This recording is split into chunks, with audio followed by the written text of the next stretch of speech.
வணக்கம். இன்றைய ஆன்மீக தகவல் என்னன்னு பார்த்தீங்கன்னா, யாரெல்லாம் பெற்ற பிள்ளைகளால் புண்ணியம் இருக்கும், நம்ம பிள்ளைங்க நம்ம பார்த்துப்பாங்களா, நம்ம பிள்ளைங்களுக்கு நிறையா செய்கிறோமே, ஸோ நம்ம பிள்ளைங்க நமக்கு செய்யுமா அப்படின்ற சந்தேகங்கள் நிறைய பேருக்கு இருக்கும். உங்களுடைய ஜாதகத்தில் எடுத்துக்கோங்க.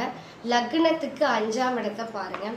லக்னத்திலேருந்து லக்னம் எங்கே இருக்கும், லான் போட்டிருக்கு பார்த்தீங்களா, அதிலிருந்து 5ஆம் இடத்தை பாருங்கள்.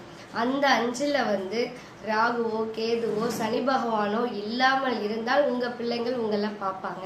ஸோ ஜாதக ரீதியான உண்மை.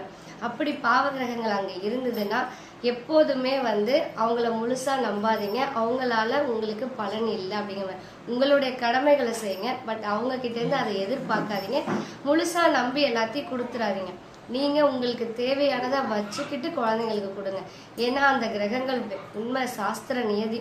இது எவ்வளோ பேர் கமெண்ட் பாக்ஸில் என்னை திட்ட போகிறீங்கன்னு தெரில, ஆனால் இதுதான் உண்மை. நிறைய பேருக்கு அனுபவப்பட்டிருப்பீங்க. ஸோ யாருக்கெல்லாம் இந்த அனுபவம் இருக்குன்னு கமெண்ட் பாக்ஸில் சொல்லுங்கள் ஃப்ரெண்ட்ஸ். நன்றி.